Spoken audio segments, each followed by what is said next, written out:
but united we'll stand tall. Together all as one, let's undo what's been undone. Is it only me?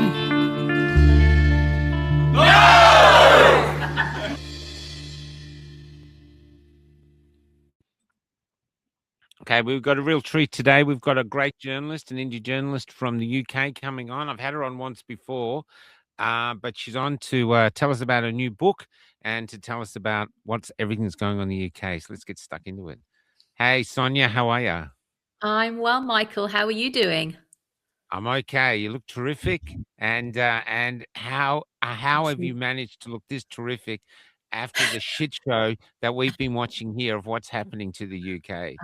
It's because I listened to your intro song, which was so beautiful. Yeah, And that's it David restored me. Rakuti and an 832 gang. Yeah, yeah, they're cool, aren't they? Yeah, we shot that. I was Yeah, dancing it was along with more it. fun. Yeah, I know, man. Yeah, it's good. Yeah, but you know, just to tell you, I was on a train the other day going to Perth to interview some Iranians. There were two UK lads on the British lads on the train, a little bit drunk, a little bit full of themselves as they always are when they're abroad. And I said to them, "Look, I'm from the UK, and I despair what I'm seeing on social media." And they both literally wept. Wow. All Yeah. the bravado fell, and they said, "That's why we're here, mate." Yeah. And so how is it there? I know you got this book. Before we get to the book, Yeah. which is here, uh, how is it from your perspective? What's happening in your country? Yeah. I mean, I absolutely see this sort of rise of digital authoritarianism across the West, UK, Europe. It's all happening. A lot of Western countries adopting this sort of, like a digital gulag. I mean, that really is the sort of dystopian thing, like landscape awaiting us. And my book does document this, especially towards the end. So yes, it is very alarming, and it is this constant mission creep. And remember, they always introduce these new laws for your safety, right? It's always under the banner of safety, the guise of safety. They like to push through everything. It's to protect the children, it's to protect your health or your mental health. So it's really very insidious. It's like a serial killer saving you from having to worry about your superannuation, you know? Yeah. So Exactly. we're seeing exactly the same here. We're also seeing race tensions there. And the other thing that concerns me is where you can get arrested for posting on social media. It is Yes. starting to happen here. But as a Yes. journalist, do you have to consider that when you're posting stuff? Um, I've always been quite fearless, really. I mean, that's probably my natural makeup. That's why I've done what I've done, the type of investigative reporting, and obviously the book that I've written. If I was, fearful, I wouldn't have done any of those things. So it doesn't. I'm quite bold. It doesn't bother me, but do I check myself? No, I refuse to do that because I refuse to comply. And they Yeah, that's want right. everyone afraid. They want people They want you afraid. self-filtering. Absolutely. And so I think the Telegraph article wrote about this is the arrests now. I think on average there was about 30 daily arrests for people's social media posts. So this is the police, right? Funded by, UK taxpayers' money going into arresting people for writing hurty words on social media that might offend people. So it's egregious, really, what is going on. And there's absolutely no common sense. It's just, a clown world, really. It's definitely very alarming. Yeah, it's just despairing because you see Britain as the home of free speech in a way. They've Yeah. even challenged through art. They've challenged their own status in, where you've got the different states. What do you call status class system? They've challenged that through art. They're always challenging themselves with music. And now suddenly it's like, wow, you say what you say what you feel online, and you're a grandmother, and you can have the police at the door going, "Can you take that down, please?" Yeah. While Pakistani gang rapes are going around like crazy. I mean, it's Yeah. just. But at the Yeah. same time, you've got the Blade Runners cutting down cameras, and there seems to be. Yes. But we're only seeing it through the periscope of Twitter. Facebook shows us nothing. Instagram shows us nothing. Basically, Facebook is like the periscope. That's all we get to see. So it's interesting to have you on to see how real is that, or are we being fed algorithms from, are we being fed rage stuff through Twitter as well? Yeah, I Yeah. mean, there is elements of that, of course, the algorithm, but whatever you're watching, it will pick up, and it just feeds you what you're into, we know that. Mm. So you can exist in a silo, essentially. But I mean, and putting that aside, there is this absolute rise of digital authoritarianism, and we know there's this huge push for digital ID. So, I Mm. mean, just talking a little bit about the book, because I will bring this into it. It's all very Yeah, connected. let's bring it up. So what we went through with COVID. So, I mean, I've been doing this type of investigative reporting for over 5 years now. So the book I began writing about 3.5 years ago, but essentially it really dismantles. It's an expose dismantling the official COVID narrative, and the response to it, by all backed by evidence-based, meticulous research. Everything I write is backed up by research, by evidence. There's over 940 citations in the book. Wow. So what we see this sort of very early on with COVID, just early 2020, we see this sort of rush to for the official story to come out, and no other alternative views are allowed. So any dissenting voice censored. The book starts with the origins of COVID. I look through the thousands of Freedom of Information Act released emails circulating between Anthony Fauci, who was leading NIAID at the time in the US, and all these sort of elite scientists, including Sir Jeremy Farrar in the UK, who was leading director of the Wellcome Trust. So all of them scrambling together to put forward this single narrative that they're all going to get behind, and anything else, whether it's coming from a lab, like the lab origin theory, that is completely will be dismissed as a conspiracy theory. And we know this. The first chapter looks at these 3 papers, scientific papers published in these prestigious journals, that all lock in that the natural origin of COVID.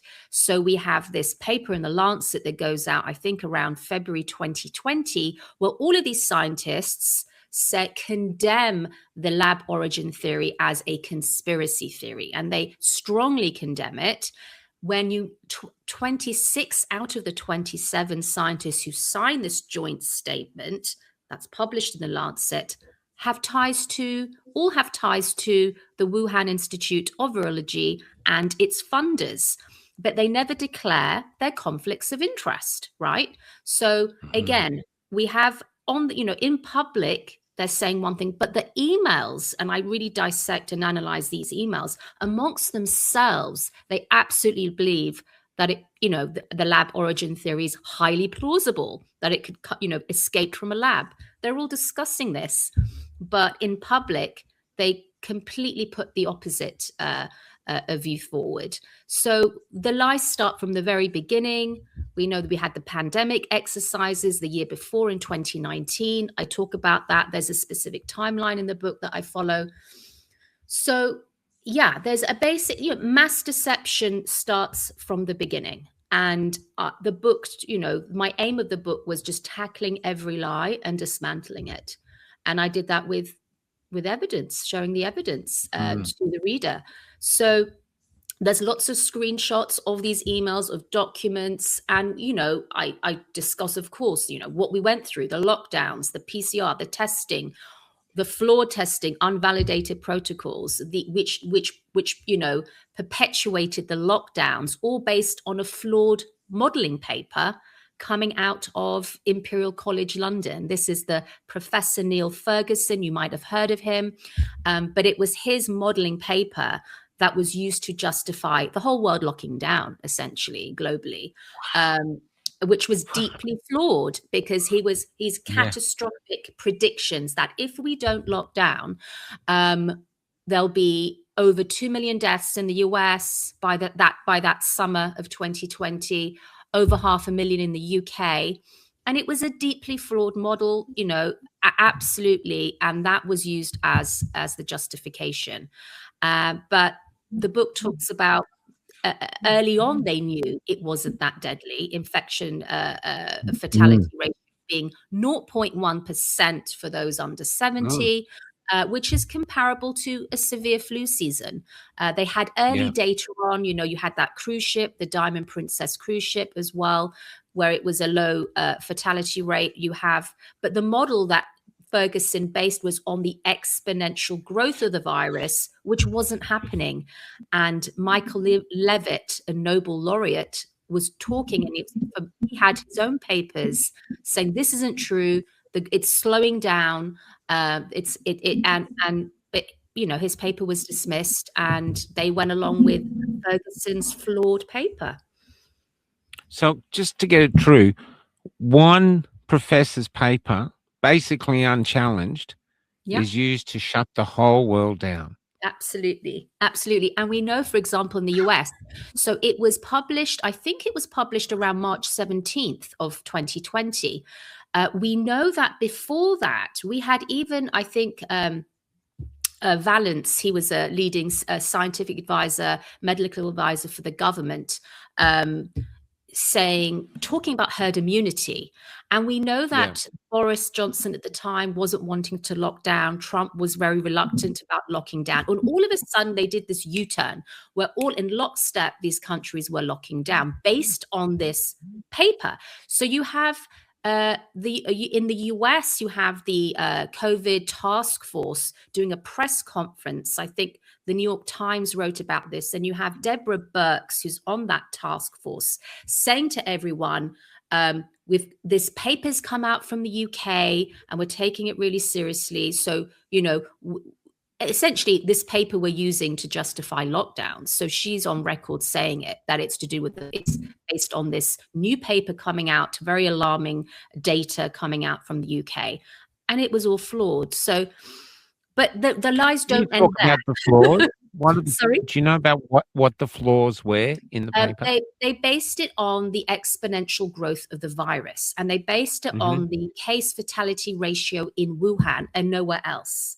So there was, and there's many other flaws. The code they were using, and it was very secretive. I mean, it was for people to get access to that data. But it was the book talks about that in detail. People can read the book, and it really dissects it. But we know there was a leading, Michael Levitt. He's a Nobel Prize laureate. He was saying the complete opposite because he had early data which showed a completely different picture. And now emails, even the emails, Fauci and Francis Collins in the US. They were aware of this paper, Michael Levitt's paper, but they just sort of dismissed it. But it was on their radar. And then we have the whole testing protocols, which I can talk about. All those, the flawed PCR test, never designed for diagnosis. It was unvalidated, meaning it was never proven to be effective. We know there was loads of conflicts of interest revolved around the German virologist that put forward that PCR test, Christian Drosten, and that, he essentially, that his test was adopted by the World Health Organization January 13th, 2020, Michael. And that was just 3 days after the SARS-CoV-2 genomic virus, the sequence, was uploaded to the world, so that it was shared with the world by China. But 3 days later, somehow he manages to, calibrate a test for SARS-CoV-2 that gets shipped out to Hong Kong that day. I mean, it's just, lots of conflicts of interest. It's a lovely word to. It's a lovely phrase to use. Conflicts of interest. There's a man I interviewed over here. I'm stuck. I was stuck in Perth because of the petrol crisis, and he was a scientist on the Commonwealth Board of Biosecurity. And I mean, it's probably late now. You've written the book, but he told me that the Australian CSIRO was involved in Wuhan and was telling Wuhan before COVID escaped that their security was not Yeah, up to scratch. yeah, yeah, So they knew that the lab too had yeah, issues. yeah. You They know, knew a we're lot of documenting issues. now. Yeah, that's really a good point you raised, Michael. And the book talks about all the problems with this, with the lab and all the how it felt. What Yeah, were some of the problems? Just a lot just of not taking. the security lapses. It wasn't. Yeah, it just they didn't have the safety protocols in place to have such, to facilitate all of this. And we know they were doing gain of function research. This is the Yeah. thing. So now, just a few months prior, which is interesting because in the beginning of the book, there is a timeline, there's an appendix with a really detailed, comprehensive timeline of events that took me actually months to compile. But around September 2019, you have all of a sudden the database. This is to do with the Wuhan Institute of Virology, their database for all the coronaviruses, bat coronavirus samples, suddenly goes offline. So before it was available, and all of a sudden it goes offline just a few months before, which is very interesting. So there were a lot of anomalies going on there. And we know that the book does discuss this infamous diffuse proposal. I don't know if your audience is aware of this. So diffuse was a application for a grant submitted to DARPA. This is the Pentagon's, secretive, military research unit, DARPA.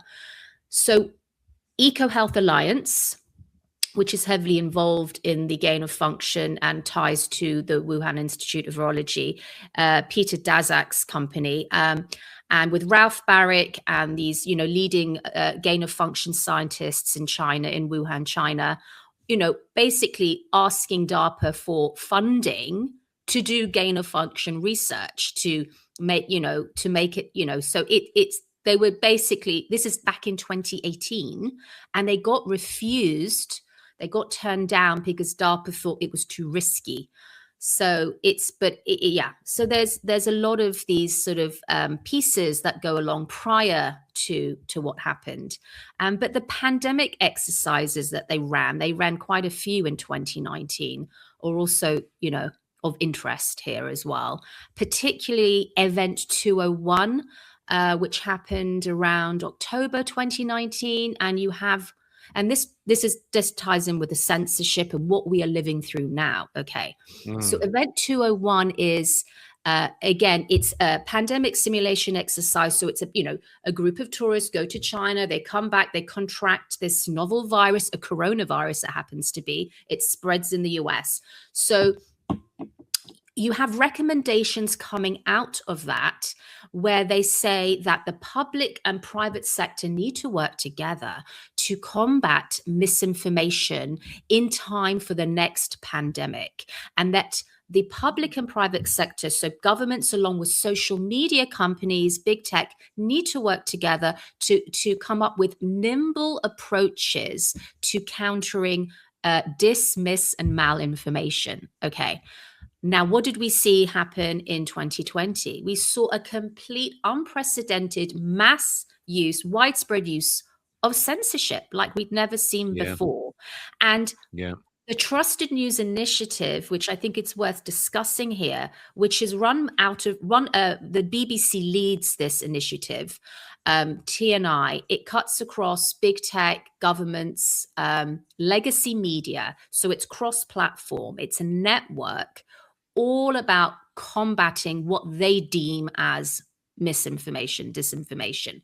So that was put in place. Well, its powers were expanded to combat COVID misinformation March 27th, 2020, which is just 2 weeks after the pandemic was declared on March the 11th by the World Health Organization. So already it's like, they're already planning this sort of, the idea of silencing all the dissenting voices, anybody giving an alternative view. And we know they were people discussing the lab origin. They were, deplatformed. Leading scientists like Martin Kulldorff in the US, Harvard professor, posting on Twitter at the time about natural immunity, right? But you won't need, why take the vaccine when you've got it? You don't need, you've built up natural immunity. His posts were flagged.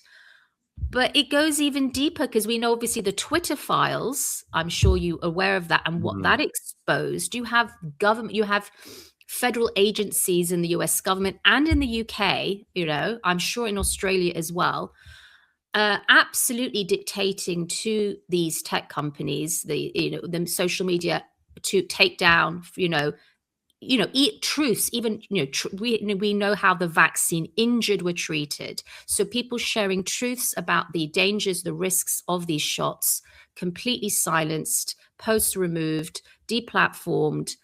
It was a systematic, coordinated, effort, and it's really devastating. I remember the day when it happened. I remember.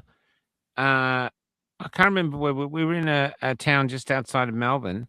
And suddenly Facebook was going insane because everyone's saying, I've been banned, or they were getting me calls. I've just got a 90-day ban or a 30-day ban, or my post just got taken down. And it just happened all of a sudden. Yeah. I still, and I remember the horror of it.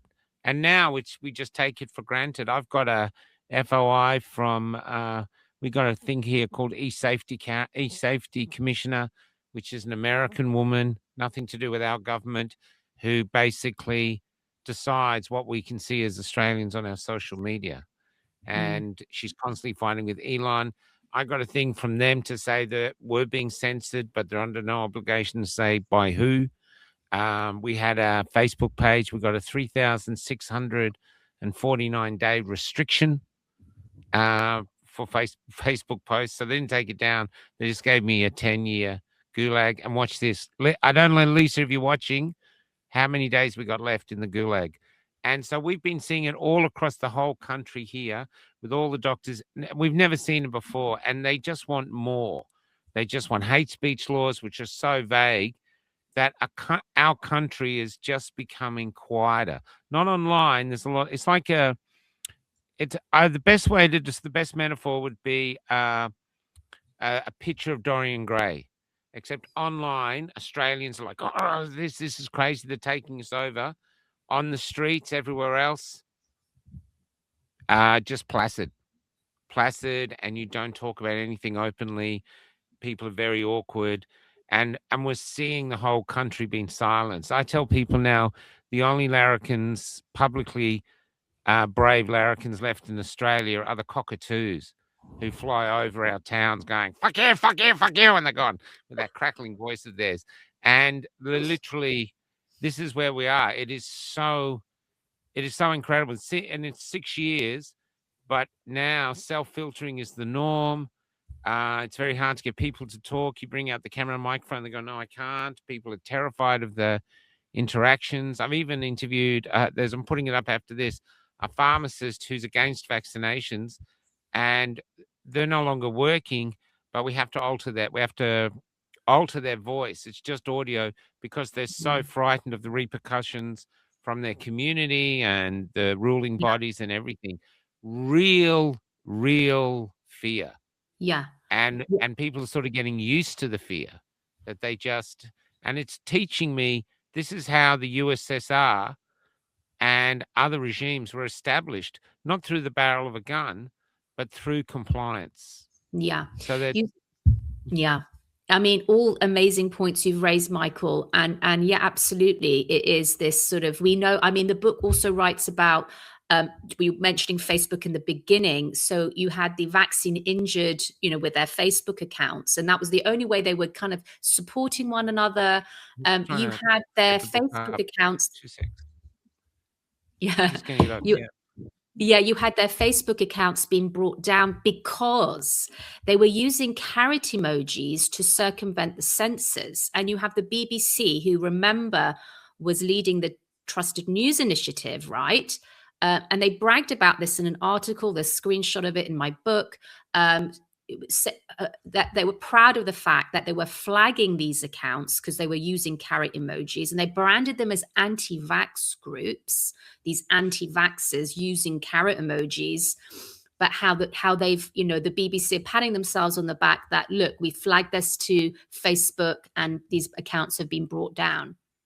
It's just so egregious what they did. So not only are the vaccine injured, they're already injured, so that's another trauma, but it's a compounded trauma because they're not allowed to talk about it, and they are being branded as anti-vaxxers and liars and all of these things. So, but going back even to the doctors you were mentioning, so the doctors even proposing promoting the early COVID treatments, talking about hydroxychloroquine and ivermectin. Remember, these were the cheap, generic, repurposed drugs with an amazing long-term safety profile, unlike the experimental gene-based mRNA tech products. Okay. Ivermectin's it's on the essential World Health Organization's essential list of medicines, anti-parasitic drug there, hydroxychloroquine, as well as been around for a very long time. So early on, they knew these treatments were effective. You have in France, you have Dr. Didier Raoult with his Marseille protocol using that. You had in New York, in Brooklyn, New York, you had of the Hasidic community. Jewish doctor. Yes, Dr. Vladimir Zelenko promoting that. And actually his post on video talking about the success rate with his patients went viral, that Trump took notice. Okay. And then you have, now this is really important. So you have Trump picking up on it, Elon Musk posting about, we should try hydroxychloroquine. But in 2021, you had a study that came out, published in the Lancet, saying that, it was a larger, based on 96,000 patients, a really large data set they came out with. They've published it, saying that if you take this drug, you'll have cardiac issues, you'll have heart attacks, cardiac arrest. So they deemed it very dangerous. On that, and I will talk about that study, but on that same day it got published, BBC, New York Times, they all run headlines: dangerous hydroxychloroquine, Trump's drug kills people. Okay. Don't know if you remember that. It's all documented in the book. World Health Organization, all the leading trials, they drop hydroxychloroquine in their trial arm because they're testing it out. It was a study at the Oxford University. They dropped it. They suspended the trial. That study, though, that's published in the Lancet, where it's sort of everyone's running, jumping on the bandwagon there, was proven to be completely fraudulent based on faked data coming out of an unknown Chicago company called Surgisphere. So this is known as the Surgisphere scandal. That paper was retracted because there was such uproar, how it was based on completely faked data. Now, despite the fact that it did get withdrawn, it was retracted, hydroxychloroquine was still demonized, right? You have FDA revoking their emergency use authorization for it. Those trial arms were still suspended. They didn't come back. And it was completely sidelined. The same with ivermectin. Have you heard the Australian story about hydroxychloroquine? The Australian story? No, please tell me. It's going to blow your mind. We have a billionaire over here on our side called Clive Palmer. He bought enough hydroxychloroquine so everyone in Australia could have several doses. He bought it for everyone with his own money. Wow. The Australian government confiscated it and burnt all of it. Wow. It's insane. Share that with your English people. Yeah, that's really what happened. That's really crazy. And also what's an interesting fact is that in France, they outlawed hydroxychloroquine just before COVID was declared a pandemic. So very early on in 2020, all of a sudden, which was it was accessible over the counter in France, suddenly it's classed as a toxic substance. So it's really, yeah, I mean, it's just, so there was a systematic blacklisting of these, and we know why, okay? We talk about the COVID shots. The whole reason that these experimental novel products were ever greenlit, right? We know that they were fast tracked, all the safety, a lot of the important safety, critical safety studies were not done. And I was a journalist early on documenting this back in sort of, late 2021. I was writing about this. You have them because the whole premise of emergency use or authorization given to a countermeasure, which is a military term, countermeasure for was that there's no existing treatment for it, for this disease, for this virus. So based on that, and they had to blacklist, obviously, we know, the ivermectin and hydroxychloroquine to fast track, to push through these shots. Because before 3/11, and I marked the book is called obviously 3/11 Viral Takeover, but 3/11 is that pivotal date because, when the World Health Organization declared COVID as a pandemic. Before that, you have pharmaceutical companies like BioNTech and Moderna failing to bring a single mRNA product to market. And the reason why they failed pre 3/11 is they could never do it. It never passed the safety testing because that's right. Killed everything it touched. Were always known to be highly toxic. They never passed through phase 1 of any clinical trial. So, but we know this technology is deeply embedded with DARPA. It comes out, it's a DARPA technology. Moderna, DARPA held Moderna's hand all the way, right? We know billions were funneled, getting this off the ground, and they used the disruptive event of 3/11 to usher in this new technology that was sort of waiting in the wings and could never quite come out because it was just deemed too toxic. You have also, this is really interesting, in 2019, you have a panel going on discussing, this is the Milken Institute with Anthony Fauci's on the panel. You have Rick Bright, who was director of BARDA. You have like some New York Times journalists, and they're discussing sort of the future of vaccines, okay? And you have, I think, Rick Bright and Anthony Fauci saying, wouldn't it be like we need to blow up the traditional system, the egg-grown process of vaccines, and we need a disruptive event to do that. That's not beholden, and to bring in this new technology, mRNA technology, that's not beholden to any bureaucratic strings and processes. And that's exactly what they did, because it jumped through, it was never properly tested at all. It just was fast tracked, and they did blow up the system, and they used these disruptive events. And I tie it into 9/11, right? We must know what comes out of 9. We look at history. So 9/11 is another disruptive event, right? Out of that, we have this weaponization of fear, right? This is post 2001, the attacks, also the anthrax letter attacks were very key in this. Out of the fear, you come these expanded powers of the state and this rise of the biodefense industrial complex. This is decades before. I do discuss this in the book as well. And 3/11 I see as a biological sequel to this, because what did we have? We had a disruptive event. We have the weaponization of fear. We have expanded powers of the state.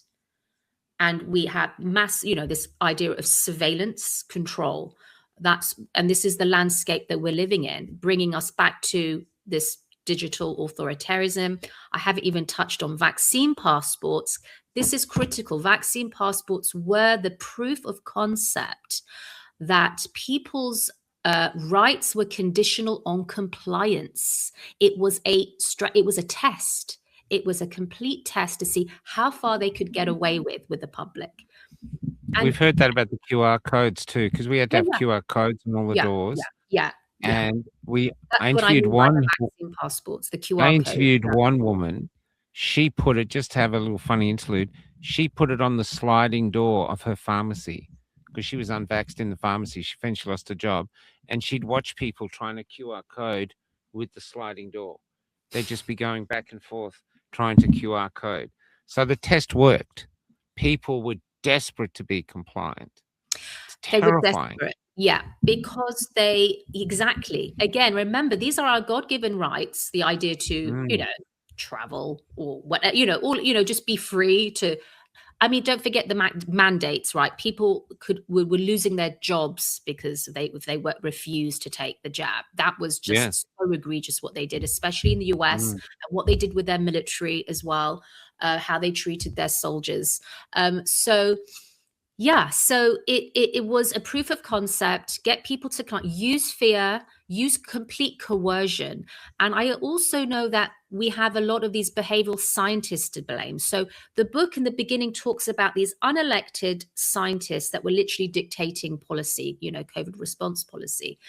And there's papers, there's meetings, and this is with the British government, with behavioral scientists, and there's screenshots of this in my book of their meeting, their minutes, and they're literally discussing how can we ramp up the fear? How can we use fear? How can we increase people's personal sense, threat? How can we use the media? How can we use social media? How can we use peer pressure? All of this was a major psychological operation, which again is a military strategy, okay, against the public, not against an enemy. About that? Sorry? Can I ask about that? Can I Yeah. just ask a question specifically about that? Do you think, or have you got evidence that they planned to ignore all the protests? They knew there was going to be protests because we had the biggest protests ever in Australia. Most I cities know had they the biggest protests ever. We went to Canberra. It was like the Canadian ones. So they knew there must have been pushback. So it begs, it's sort of, you can just sort of guess that they Well, really did have yeah. strategies for us protesting because we had armored cars Absolutely. on the streets by Yeah. shooting at it. Well, absolutely. But it started early 2020. Remember, I was talking about the expanded powers of the Trusted News Initiative because they were preempting the dissent. They were Yeah, that's preempting what I'm the saying. misinformation, disinformation, what people, any of the dissenting voices, they were shutting down from the beginning. So, yeah, of course, the protests were like completely squashed and people were brutalized. And it was awful what they did to the Canadian truckers. I mean, the book definitely discusses. I interviewed on the ground when it was happening. I interviewed 2 Canadian truckers, really brave men that came out. They were there for weeks, right? Yeah, they were. What happened to those people? What happened to the people supporting them, sending money? They had their bank accounts frozen. They were Yeah. debanked. I know. Unprecedented. Yeah. I know. It's extraordinary. I'm just They going were to bring up the treated book as again. terrorists, right? Now, Terrorists. I just want to bring up, tell everybody in the show notes, there's all the links to buy this book. It sounds incredible. So it's in the show notes. I saw Paul. Yeah. 311. This is what we're talking about now. It sounds incredible. So keep just go to the show notes, or Kelly's putting up the links every now and again for where to get it. Please keep talking about the Canadians, because the Canadians, they were the motivation for a catalyst for a thing we call EPIC, where literally 1 million people came from around Australia. Even though the borders were all locked down, they locked the borders for the first time, and they all came to Canberra to have the biggest protest the country's capital had ever seen. We were totally ignored. They used weapons against us. Yeah. There's all these things that come from it. But basically, that was the Canadians were the instigators of that. We rallied because of what Yeah. they were doing. So Yeah. there was revolution in the air. But There was. I've been feeling by watching that their strategy was to, once they realized the violence, they started being violent, but that was just creating greater protests. So their strategy changed to just ignoring us. There was in Melbourne, I think there was 450,000 people in the streets, and the Premier said, what are they? I don't know what they're protesting Yeah. about. Just ignored us like we're petulant children. And I Yeah. actually felt now, as I look back, that it was like World War II. They were the blitzkrieg coming in with the tanks, and we were the Polish meeting them on horses with our flags, thinking and not realizing we were fighting a new war with old weapons, and Mm. and I think this is a problem we faced in Australia, is not realizing we're fighting a well prepared enemy that's not stopping. Not Yeah. stopping at all. We're seeing it here. We're seeing it in your country. We're seeing it in Canada. And they seem to be testing things in different countries at different times to see what works. But please continue. Yeah, I mean, we know what Trudeau, I mean, do you remember the words that Trudeau, who was PM at the time of Canada, Justin Trudeau saying that the way he classified these, and there were like so many people involved in these truckers and these Mm, the Freedom Convoy, right? mm, And he classified them as fringe. Do you remember fringe conspiracy, fringe extreme right wing mm. conspiracy theorists? And dangerous and all of this, and yet it was almost it was people en masse. I mean, there were hundreds of thousands of people supporting the Yeah. truckers and all of that. You have him invoking the Emergency Act, that that never been invoked before in peacetime. And but what was interesting is a few years later in a court, it was proven that it was unlawful him to have done that. So there was a little bit of accountability there, I think. But yes, the mass debanking of people's accounts frozen. It's just very chilling, isn't it? It is Yeah. absolutely chilling. Um, and It's and war. yeah, It's well, a it's a war war against against free their own people. people, yeah, the public.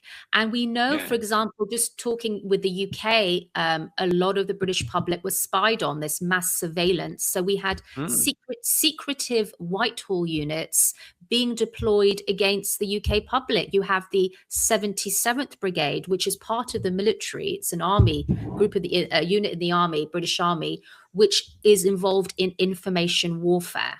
Okay, and that was they were so spying on journalists, scientists, what they were posting. You had Professor Carl Hennigan, he's an Oxford professor. He was criticizing. He did, I think, an article in the Spectator at the time, criticizing the rule of six. I don't know if you had this in Australia. We had, like, you couldn't meet with more than six people. Do you remember? You had like a bubble, with this is when there were wow. lockdowns and gatherings. You couldn't be more than six No, people. no, they did less than that here. I was in Melbourne, which had the greatest lockdowns, Yeah. 290 something days, and you could only meet two. You'd have a Wow. bubble friend. It was like if you had, Okay. if you'd met someone online, you could have Okay. this bubble thing. Yeah, Yeah. we had all the churches were closed, all the brothels were open. I Yeah. mean, it was just Yeah. insanity. Yeah. Yeah. Even the pet groomers were open. You can get your pet groomed, but you couldn't get your own haircut. I Yeah. was Yeah. amazed that women went Yeah. walking around looking like poodles. Yeah. There's Yeah. it was draconian. And Yeah. the, and they he'd Absolutely. call it in a day. They'd have one COVID case in the morning. They'd say, "Oh, we found another COVID case a few hours later," and then they'd shut us down for another couple of weeks. Yeah. It was Yeah. incredible, And also the you know. social, yeah, it's awful. And all the social distance. I think it was like the 6 feet. You couldn't Mm. get more than, Oh, 6 feet, yeah, yeah, you couldn't that's what, stand yes, near each sorry, other, yeah. 6 feet. So he's Masks, critiquing that, all that going, there's stuff. no scientific evidence based on this, right? He's Mm, flagged by the 77th Brigade. So there's screenshots of that in my book. These are, so again, this is accessible because of, there's a Big Brother Watch, which is a civilian, it's a rights group here. They did Freedom of Information Act requests for these, to the UK government, and they got access to these documents. There's screenshots of them in the book where you have this professor's article in the Spectator being flagged, so this being watched, and journalists, anyone talking about the school closures, being under surveillance, being spied on. It's just very, very chilling, very disturbing. yeah. And that went on against the public. That's exactly happening here. We're watching a lot. We watch Canada now. We watch with concern with the maids. You know what I mean? There's Yeah, the maid seems to be just it's like the abattoir of the poor and unwanted. And yeah. we're Medical seeing it assisted die. happening Yeah, in Norway and all over Europe. yeah. The euthanasia is just I think there's an English woman who's just euthanized herself because she was grieving. Mm. Um And so we're seeing similar things. We see at the moment, we see the Irish rebelling. We don't, but now we can't see anything about it. So it's like they've even X, which we thought was free, we're not seeing anything from the Irish, even though I'm following Irish people. Nothing's Yeah. coming through. So I don't know what's Yes. happening there. I think they're frightened Yes. it'll spread. Yes. And so when we watch things happening in the UK, we wonder, okay, are we going to cop that next? We have mass migration here at the moment. They're bringing in numbers at an unprecedented scale, thousands of people a day. And there's no jobs here. There's no houses to rent. There's no houses to buy. There's nowhere for them to go. Everything's falling apart. And they're just bringing in huge amounts of subcontinent people, not people Wow. from Yeah. any country that we're aligned with, just, and so it's where Australia feels like it's crumbling as we're watching, and we're broke. Even though we're Yes. sitting on all this mineral wealth, we owe Yes. $1.3 trillion to someone. We're In debt. completely and utterly broke. And Yeah. we're finding out that we're giving all our minerals. So Yeah. people are waking up en masse for various reasons. Either it's they can't afford fuel, which is a ridiculous price now, or other things like this. And Same then there's here. just these hate speech laws and silence, and so people default to silence. And you literally go, every time we do a podcast, is this the one that'll get us arrested? They've even given $74 million to ASIO, which is our secret service, so they can spy on you, spy on me. Yeah. They're probably spying on this. Yeah. They take court cases. They do court cases against doctors who stand up against the narratives, and they use my interviews with the doctors. The entire transcript is used. That's why I like saying things like, if you're watching ASIO, I understand that, if you're born with small penises, you've got to take it out on the world. But, it's not our fault. But I really admire your courage. But can we talk just a little bit more about the book towards the end? Can I ask you a personal question? Like, you're very factual based. I think I'm looking forward to reading it. But how about the emotional side of reading it, realizing this is my world? I'm reading about literally the destruction of everything I love. And they're literally coming in after my freedoms. And, you're very defined in what you're doing, but here it is coming in on this tide of compliance. And how does that make you feel writing it? I mean, do you feel like, yeah, I've got it, or are you just feeling like you want to get to your window and scream? I mean, the book itself is pushing back against the system, right? Because it's exposing the lies, dismantle. So the book itself, in a way, is like the weapon of truth. It is like explosive. So I believe that, because the antidote, I feel, to all of this idea of coercion, use of fear, intimidation, bullying, all of this, getting people to comply and control everyone. The antidote to pushback is knowledge and truth. So the book was written to expose the deceptions and dismantle everything and arm people with knowledge. So when it happens again, this is, again, I'm talking about maybe another pandemic, because we know it's waiting in the wings. The UK government trying constantly. I think just last month spent, pledging to spend £1 billion of taxpayers' money on building up pandemic preparedness strategies. We know the World Health Organization keeps on banging that drum with the pandemic treaty, getting countries to sign up to that. We know we've got the Online Safety Act in the UK. I wanted to talk a little bit about that, and the EU's Digital Services Act. Sure, we're getting that as well. The Online Safety Act. The sort of blueprint, the idea of it, the ideological engine, has been put forward by it's a non-NGO, a non-governmental organization that's quite infamous now. It's called the CCDH. It's the Center for Countering Digital Hate. Okay. It's the CEO is Imran Ahmed, okay, I know recently he had his US visa revoked because he was, this organization was spying on US citizens and chilling US speech.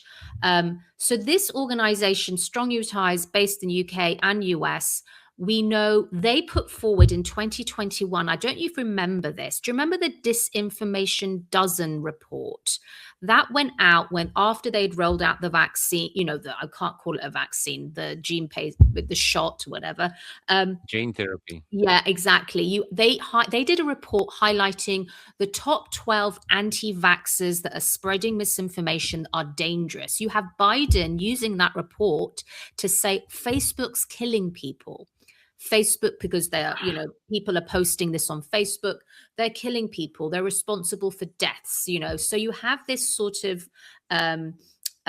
this organization at the heart of it, and also advising. They brag about it. The CCDH brags about. You can go on. You can do your own research and find this out. How they were instrumental in bringing about the UK's Online Safety Act. Okay, and the EU's Digital Service Act. So this was an instrument, a key organization in pushing forward mass surveillance and censorship. Okay, really, really, really disturbing.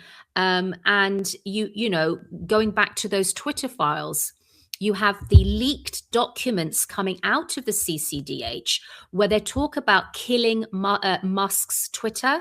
Do you remember that? Do you remember that sort of scandal? So, so they're just, how can we take it down? How can we, because they were so afraid of, people talking, discussing the truth, and it's spreading online. So this was warfare from the very beginning. It's sort of deep embedded warfare against the truth coming out, and all about suppressing anything that they deem inconvenient, the inconvenient science. Remember, people talking about harms about these shots, the harms of lockdowns, how testing was a complete waste of money. We didn't really talk much on the whole COVID testing, but that was just billions being spent.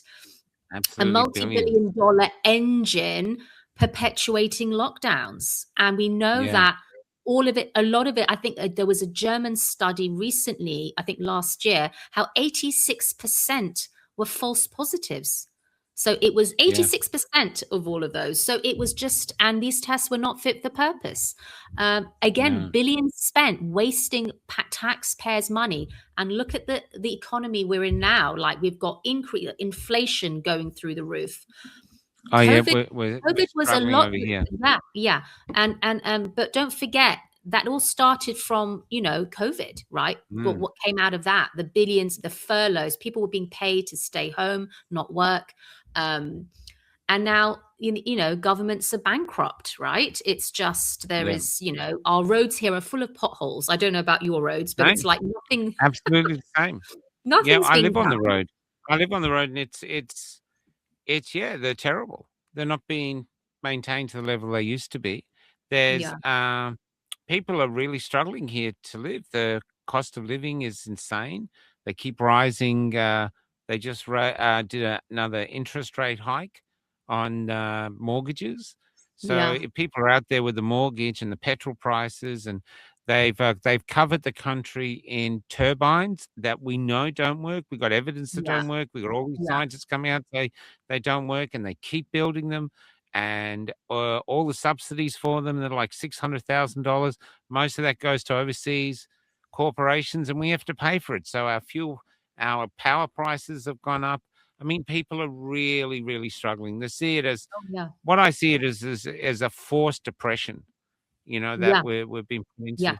But can I say, rather than this, can I ask, have you come to any conclusions in the book of what you think the purpose behind all this is? Is it just so they can have fun time doing a pandemic reaction to a pandemic to see if everything works, or do you think there's something much more nefarious behind it and in plan?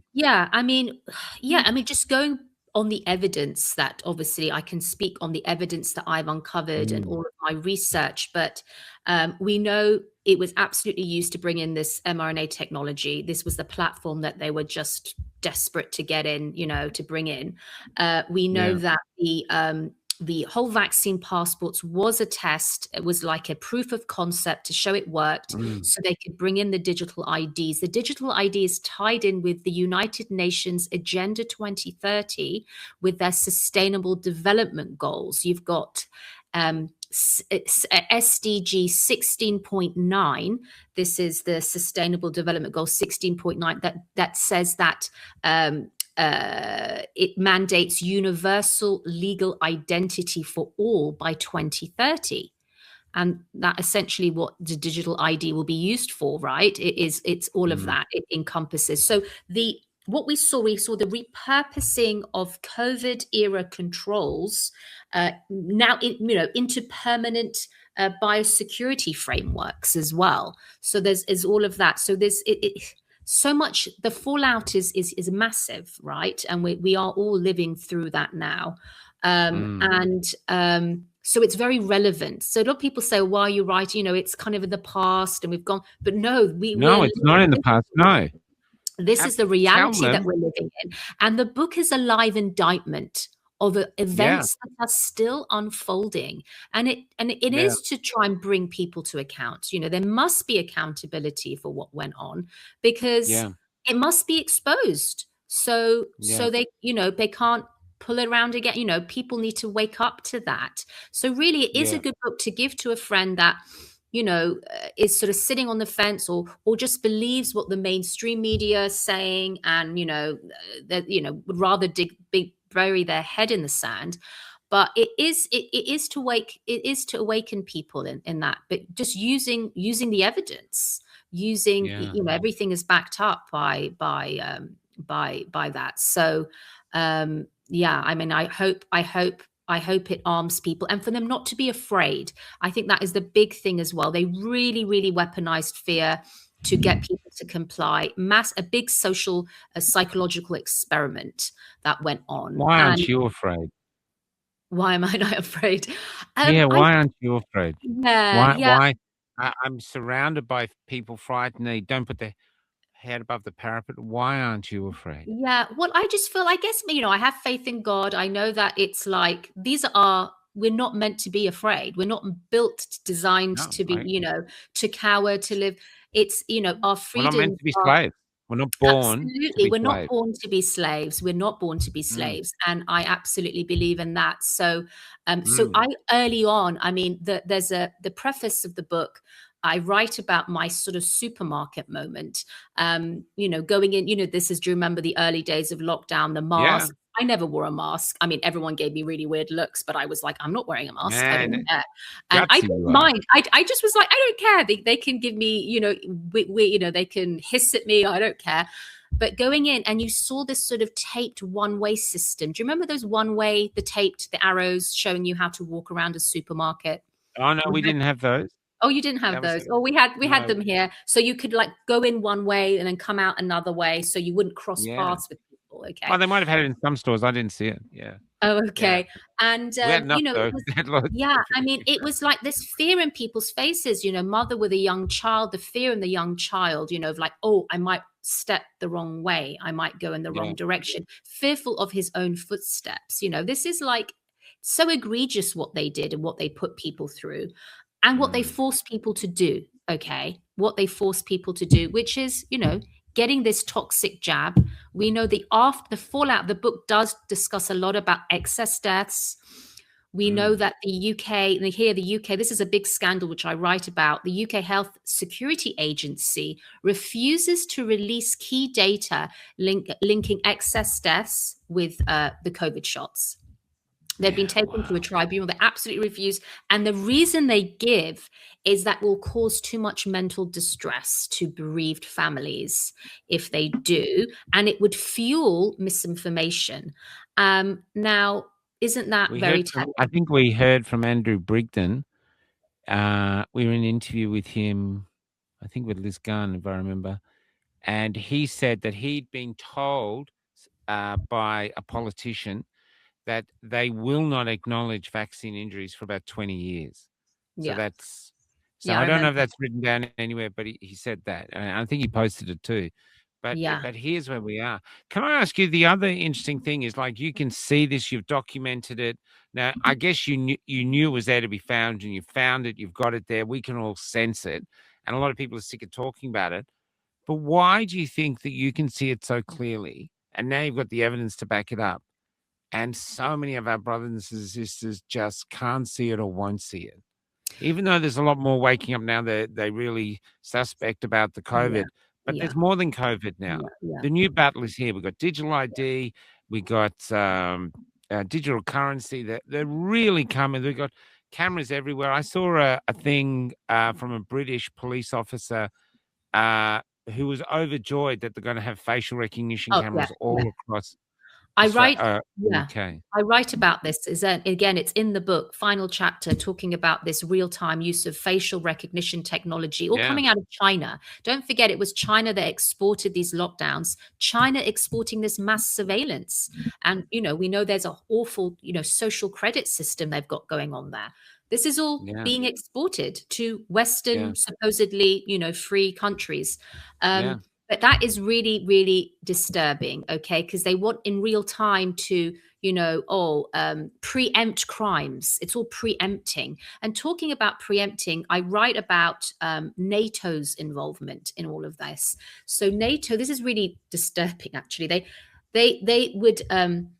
There was a report published in a NATO report that the scientists actually come out from, they're Cambridge University scientists, and they developed these games. These are online games to preempt. This is so people to get them to spot misinformation, like they use COVID vaccine misinformation. So preempting people to spot it and then be resilient, so they won't believe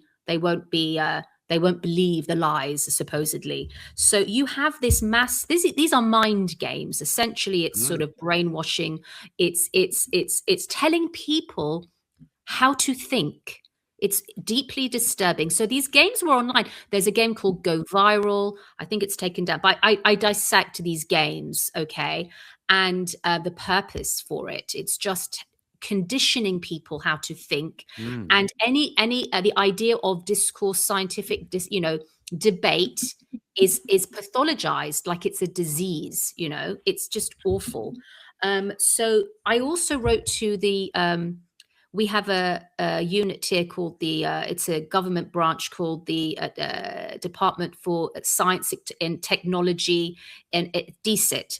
And I wrote to them asking for them to release all their meetings, their minutes, emails, documents, showing how NATO's involvement in the UK's COVID vaccine misinformation policy. They write back saying, yes, we do have all this information. So basically, that's on record affirming NATO's involvement. Okay. hmm But we're not going to give it to you because it's because of national security reasons, or it could fuel misinformation. So isn't that very telling as well? Wow. Do you know they've normalized? I tell people now we're living in a death camp. And what I mean is people are dropping dead everywhere. You get up in the morning and it's all this baffling. Oh, mother just had a baby, drops dead. Scientists are baffled. Yeah. Cancers Runner in skyrocket. English marathon within sight of the end has a heart attack, drops dead. Yeah. Yeah. We don't, but it's when they put the smiling picture of the face up. It reminds me of 1984, where people had to do the confessions. I read the Goldstein book, and I think, is this kind of the same thing? These posters are the true believers. These are the people that took the vaccine, and there they are, just almost mocking us by putting up, going, "What could have happened? What could have happened?" When the whole society knows what's happened. There's Yeah. hardly anyone. We all, because if you read the comments, everyone goes jab, jab. How many jabs you had? So we really are in this psychological propaganda war. Yep. And I actually own the .com Truthgander. I thought we should start a thing of fighting propaganda back with Truthgander, which you're a perfect candidate for. And I so admire you for doing it. I'm not technical that way. It's my book. I did write a book about the stories I met on the road. That's in Yeah, the National Archives now. that's So amazing.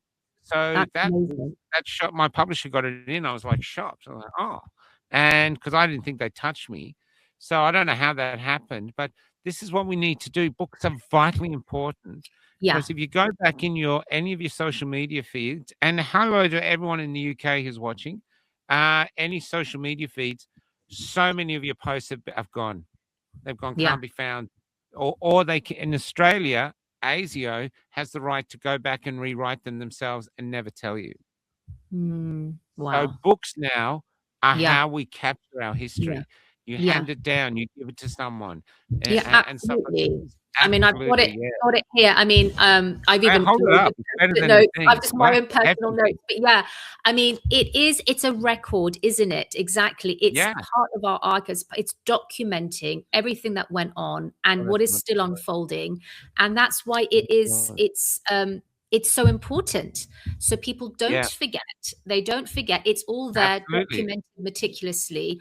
And I join a lot of It's the our dots. history, Sonia. Yeah. It's our history. It's part of yeah. And it really is. And if we don't record it, I was trying to get this African intellectual on, and he was saying to me, the Africans going, why don't they write nice about us in their history books? He goes, why should they write about you in their history books? Africans, Yeah. write your own history books. What I mean by that is we have to write our own history. We have to do it because they're not going to write about us. They're going to erase us from history if they can. And so this Mm. is why this book is absolutely really essential. And any other one who's doing it, this is really important stuff because they're going to erase us. And I can prove it by, have you ever heard of the Edelweiss pirates? No. Okay.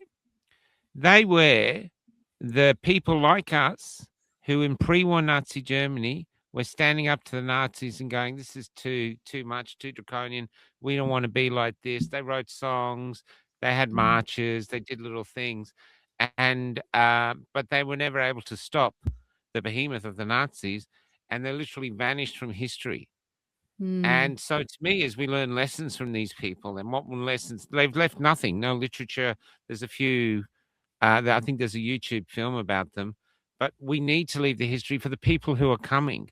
because to everyone watching from England, I tell my audience this at the time, our generation is the most important generation in history because we are the Mm. generation who will decide through our actions whether the next generation is enslaved or liberated, because they're going to be born into a form of slavery that doesn't bear thinking about.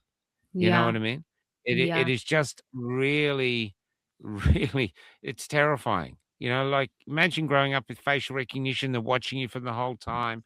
I know. They've got mRNA vaccines going into you the minute you're born, as if they're Yeah. saying, this baby has been sent to us by the universe or God, and I believe it's God.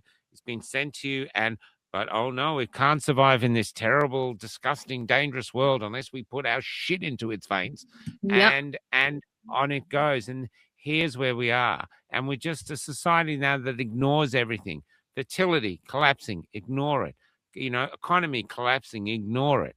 It's almost like we're on the Titanic and we've hit the iceberg, and you're there going, we've hit the iceberg. It came from that direction. This is how we saw it. These are the guys who saw it. And we're all in the bingo hall going, do you mind? I'm 1 point off a full house. And, this is what we're up against, this apathy. And I do think it'll change. I've got a belief that humans are going to rise up and going, enough, Yeah. because this whole system, it's like you're like a salesman in a way. And what you're saying is, this is what's happened. But through your actions, through your defiance, you're also saying we don't have to go this way. The state, even though they have all the money, is just offering you a future that is not conducive to your soul. And Yeah. we're saying we'll go this way. We don't know how we're going to make it work yet. But in our world, you can be yourself. You can be free to be yourself, your own thoughts, everything like this as we go forward. That's why it's so important what you do. It's Mm. been an honor to have you on. It Oh, really thank has. It you. makes your Thank lifetime. you. Oh, it's straight. I'm just huge, huge. The courage to do this, and we will put an order in for ourselves too. So this is the Awesome. book. This is where to buy it. You can buy it in Australia. Probably get it online. Go this, and not only buy it, but once you buy it, if you like it, do reviews with the Yes, link please. to spread the word. You must do the Yes. reviews. If Yeah. anyone's read my book and you like it, please do a review. We need reviews. This is how we market it. We market it amongst ourselves. And Paul Conlon has a great book on and we're marketing. You can go to Paul Conlon or the Banned Book Company on Cafe Lockdown. You can get it there too. But basically, we must promote this. One, just to record our history, but two, to encourage defiance. We can't, like that great poet says, Dylan Thomas, do not go gently into that good night. And that's what we're Yeah. doing. Yeah. I love Dylan We're Thomas. we're just moseying into this darkness, and we don't have to. We Yeah. don't have to. Yeah. Yeah, Yeah. it's amazing. Thank you. What did Yeah. you feel like when you finished it? Must have been after 3 years Yeah, of no, hard work. I think I probably might have screamed and shouted like, yeah, it was just because it was 3.5 years of, yeah, it's a very, it's not wasn't an easy book to put together. But it's interesting. It is a page turner. When I'm reading it I back bet. now, it's not a dull book. It reads a bit like an international thriller, but the sad thing is it wasn't a true. movie. It's true. No. We all lived Is there through one part this. that really was the hardest to write, or one part that Yeah, really threw yeah. you and No, thought, I would "Oh say my this would lord, probably Olivia." be on the harms of the shot. So going through all those going through all those Pfizer data dumps, discovering all these damning documents and reviews, harms to, pregnant women, the unborn child. They knew all about these harms, yet they promoted it and pushed it onto pregnant women, children. So I looked at a lot of pediatric child deaths post shot, and that was deeply disturbing. And these were the periodic safety update reports that Pfizer and BioNTech had to submit to the European Medicine Agency.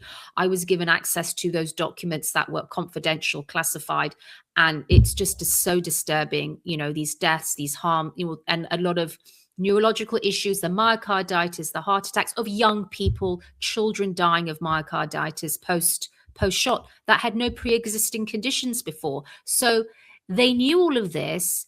Yet autopsies weren't done because it was all about hiding the data. Yeah, And the book not only talks about censorship of obviously the public, censorship of the that's science, right there. of the article. There was a lot of scientific literature, studies being done documenting these harms that were being rejected from the journals, withdrawn, retracted. So there was a lot of censorship of the science going on too. And that again, it all speaks to the same thing. It was all about hiding the truth, promoting the lie, promoting the safe and effective narrative at all costs. And testing the compliance of the people. Yep. And And that. we passed their test. We were very compliant. It's and here we are. Yeah. Wow. Yeah, absolutely. I mean, what is interesting with 9/11, which I found, is that, that led, obviously, we got the Patriot Act coming out of 9/11, which is this sort of, again, this surveillance. So where you had I'd say, 9/11 led to state surveillance of citizens. With 3/11, so this is, you've got citizen compliance with the state. You have a parallel you can draw there, and obviously the rise of the Coronavirus Act and and its equivalents around the world, okay, which was all of these sweeping expanded powers. It's very similar. There's the parallel you can draw there, and so yeah, it's control, power, all of that, but people reading it, waking up, it being documented, you can't, it's not going to go away, right? Where they can't delete it. It's there, it's for the public record. And, I pray it will remain there forever, just, not not get banned. But that's why hard copy prints are also really important, because it is available as an ebook in Kindle, but that there's a danger there. No. Don't Well, buy digital because they can change it. Buy a hard copy. Yeah. Have it, own it, Yeah. give it to people. Who knows? This could become the Goldstein book Yeah. from 1984. Instead of Goldstein, they could be going Sonia Elijah, Sonia Elijah. You know, you read Oh, the Sonia yeah. book, you know the real history. Yeah, no, Thank you. honestly. Do you have Thank anything else you'd like to share before we Yeah, wrap it up? no, I would just say, to people, yeah, don't be afraid, don't live in fear. Yeah, don't Oh, live it's in fear. And just a point. G'day, Lisa. Lisa is keeps a tab. So we've got 2,956 days before we can get our Cafe Locked Out Facebook page. oh We had wow, originally had 3,649 days. This is where we are wow, on our sentence. that's just so crazy, so crazy. Yeah, no, but I just really Thanks, appreciate Lisa. you having me on, Michael, and being able to talk about the book.